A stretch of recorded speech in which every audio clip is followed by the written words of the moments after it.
Justin had poured his heart, soul, and hard-earned money into his dream home, a stunning property complete with a private pool, a rare gem in his upscale neighborhood. For Justin, the pool wasn't just a luxury, it was a symbol of his success, a testament to the life he had built through sheer determination. But that dream quickly turned into a nightmare, all thanks to his neighbor Karen. Karen wasn't just unfriendly, she was outright hostile. She never greeted Justin with a smile, yet she had no qualms about treating his pool like her personal resort. The first time Justin caught her, she was lounging on a float, sunglasses on, as if she owned the place. When he politely reminded her that this was private property, she waved him off like he was an annoying insect. "It's just a pool," she scoffed. "What's the big deal? We're neighbors." At first, Justin let it slide, thinking maybe she didn't understand. But it kept happening. Every few days, Karen would waltz into his backyard, sometimes even bringing friends. Justin's frustration grew, but he remained calm, repeatedly asking her to stop and reminding her she was trespassing. Karen always had an excuse. "This whole area was built for the community," she argued one afternoon, dipping her toes in the water. "If you can afford this place, then I should be able to use it too." That statement hit Justin like a punch to the gut. It wasn't just her entitlement, it was the underlying tone. In Karen's mind, a black man owning something so luxurious was a mistake she had the right to correct. Justin tried reasoning with her one last time. "Karen, I bought this house.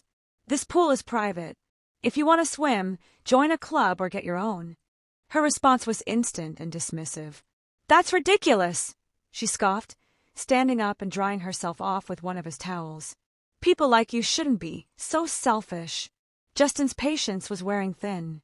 It was clear Karen didn't just see his pool as hers for the taking. She saw him as someone who didn't deserve to have it. By the time she left that day, he knew being polite wasn't enough. Something had to change. Justin had dealt with entitled neighbors before, but Karen was on another level. It wasn't just her blatant disregard for his property, it was the way she acted like his ownership was some kind of mistake. Enough was enough. The next morning, Justin installed a high-quality lock on the gate, added security cameras, and put up a sign that read, "Private property, no trespassing." For the first time in weeks, he felt a sense of peace. That peace lasted exactly 2 days. On the third afternoon, Justin heard a loud, rattling noise from the backyard. He checked his security feed and, unsurprisingly, there was Karen, gripping the locked gate and shaking it violently. Her face was red with rage, muttering words like "unbelievable" and "how dare he." Moments later, sirens blared in the distance. Justin already knew what was coming. Within minutes, 2 police officers arrived. Karen rushed toward them, waving dramatically. "Thank God you're here," she shouted, pointing at Justin's house. "That man is threatening me. He locked me out for no reason. He's trying to intimidate me." Justin stepped outside, keeping his hands visible. "Good afternoon, officers. What seems to be the issue?" One of the cops, an older man with tired eyes, glanced at Karen, who was panting like she'd just run a marathon. "She says you threatened her," he said cautiously. Justin didn't blink. "I haven't spoken to her today," he replied, "but I do have security footage." Karen's face twisted. "He's lying," she shrieked. "He's been harassing me for weeks. He put up that lock just to keep me out." Justin pulled out his phone and tapped the screen. "Actually, I put up the lock because she keeps trespassing on my private property. And I've got the video to prove it." He handed the phone to the officer, who watched the footage in silence. The video showed Karen attempting to break into the pool area, her tantrum caught in full clarity. The older cop turned to Karen, his tone firm. "Ma'am, this is his property. You don't have any right to be here." Karen's mouth opened and closed like a fish gasping for air. "But he's being unfair. He's trying to keep me out on purpose." "Yes," Justin said dryly. "That's exactly the point." The officers exchanged looks. One of them turned back to Karen. "If you set foot on this property again, you'll be arrested for trespassing.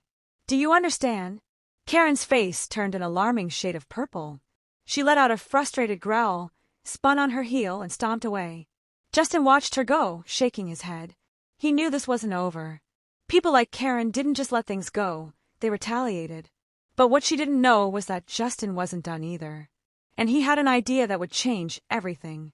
Justin had dealt with Karen's type before, the kind of person who thrived on entitlement and saw themselves as superior. But Karen wasn't just another annoying neighbor. She had a mean streak, a sense of ownership over things that didn't belong to her, and worst of all, a complete lack of shame. After the 911 incident, Justin expected her to back off. Instead, she doubled down. He caught her glaring at him whenever he walked past her house. A few times, she even stood on her porch with arms crossed, muttering under her breath as he went about his day. It was clear Karen wasn't done. And neither was he. Justin had an idea. If Karen was going to make his life difficult, maybe it was time he learned a little more about hers. That night, he sat at his computer and started digging. First, he ran a basic background check. Nothing unusual popped up. But then he went deeper, combing through public records, old newspaper archives, and even ancestry websites. What he found made his stomach turn. Karen's family had a long, ugly history, one that stretched back generations. Her grandfather and great-grandfather weren't just clan members. They were leaders, holding high-ranking positions in one of the most notorious branches of the KKK. There were old photos of them in full robes, standing beside burning crosses. Newspaper clippings linked them to violent rallies and hate crimes. But it didn't stop there. Karen's parents had their own history of racist activity. While they hadn't been part of the Klan, they had donated money to white supremacist groups and even attended protests against desegregation back in the day. Justin leaned back in his chair, shaking his head. He had suspected Karen's entitlement ran deeper than just personal arrogance, but this was generational. No wonder she had reacted so violently to a black man owning something she felt she deserved. She had been raised to believe people like him shouldn't have success. Justin exhaled slowly, tapping his fingers against the desk. He had all the proof he needed, but he wasn't just going to sit on it. Karen had spent weeks trying to make his life miserable. It was time she felt the consequences of her actions. He had a plan, and she wasn't going to see it coming. Justin had never been the type to seek revenge. He preferred to let karma do its work. But after weeks of Karen's harassment, her false 911 call, and now the disturbing history he had uncovered, he realized something. Karen had never faced consequences a day in her life. That was about to change. With the information he had gathered, Justin made a call, not to the police, but to a local journalist he knew covered stories on racism and discrimination. He shared everything he had found: Karen's entitled behavior, her false accusations, and most importantly, her family's deep-rooted connection to the KKK. The journalist was more than interested. A day later, an exposé was published online. The headline alone was enough to make waves. Wealthy woman calls 911 on black neighbor, her dark family secret exposed. The article detailed everything, from Karen's history of harassment to the shocking truth about her ancestry. It wasn't just a local piece. It spread like wildfire, hitting social media and getting shared thousands of times. And Karen? She was furious. Justin was watering his front lawn when she stormed up to his driveway, phone in hand, her face twisted in rage. "You did this!" she screeched, waving the screen at him. "You're trying to ruin my life." Justin didn't even flinch. "I didn't ruin anything, Karen. Your family did that all on their own." "You have no right," she spat. "That's all lies. My grandfather was a war hero, not some." "You can keep telling yourself that," Justin said coolly. "But the truth's out there now, and people aren't happy." Karen's breathing grew heavier, her body shaking. And then, in an act of pure desperation, she did the one thing that sealed her fate. She lunged at Justin, or at least she tried to. Fueled by rage, but slowed by her weight, Karen barely got 2 steps before she stumbled forward. Just as she was about to regain her balance, flashing red and blue lights filled the street. The police had arrived. It turned out Karen had been making threats online ever since the article dropped, spewing hateful messages and even vowing to retaliate against whoever exposed her. Someone had reported her behavior, and the authorities had been keeping an eye on her. As soon as the officer stepped out, Karen panicked. "This is all fake," she screamed.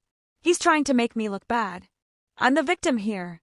But when they moved toward her, she did the last thing anyone expected. She ran. It was almost comical. Karen, red-faced and sweating, trying to flee from trained officers. She made it about 20 feet before she tripped on the curb, crashing to the ground. Within seconds, she was surrounded. "You're under arrest for making false reports and attempted assault," an officer said as they cuffed her. Justin just stood there, watching as she was hauled into the squad car. For the first time in weeks, he felt a sense of peace. Karen had spent her whole life believing she could do whatever she wanted without consequences. Today, that changed, and he had made sure of it. Karen had always thought of herself as untouchable. Rules were for other people. Consequences were something she'd never had to face. But as she sat in the courtroom, hands clasped together, her face still blotchy from the previous night's stress, it started to sink in. She was in real trouble. The courtroom was packed. A few reporters sat in the back, whispering as they jotted down notes.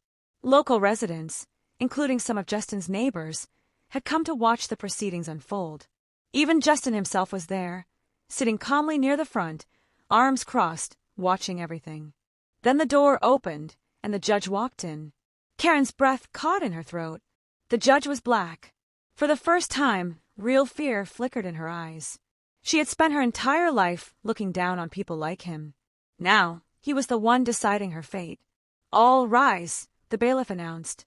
Everyone stood as Judge Harris took his seat. He was a tall, composed man with sharp eyes that immediately landed on Karen. He shuffled through his papers, then looked up.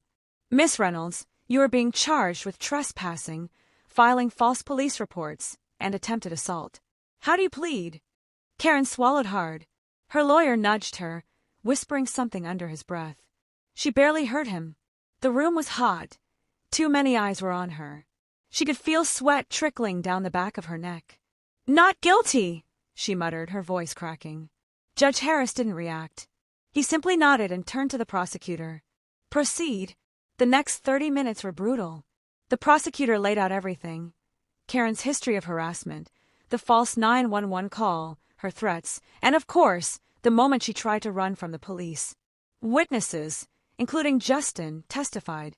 The security footage of her throwing a tantrum by the pool was played. Karen squirmed in her seat, her face going from red to pale. Then the judge spoke. "Miss Reynolds, I have to say, your actions are some of the most brazen examples of entitlement and discrimination I've seen in this courtroom." Karen's lips pressed into a thin line. "You repeatedly trespassed, attempted to weaponize law enforcement against an innocent man, and showed blatant disregard for the law. Given your history, I have serious concerns about your behavior. Do you have anything to say for yourself before I proceed with sentencing?" That was when Karen lost it. She shot up from her seat, her chair screeching against the floor. "This is bullshit!" she screamed. "You're all against me. This whole damn thing is rigged. That thug set me up." Gasps rippled through the courtroom. Her lawyer put his head in his hands. "Miss Reynolds," Judge Harris said coolly, "I strongly suggest you control yourself." Karen ignored him. She jabbed a finger in his direction. "You're just another affirmative action hire. You shouldn't even be a judge." The room went dead silent. Then she said the one thing that sealed her fate.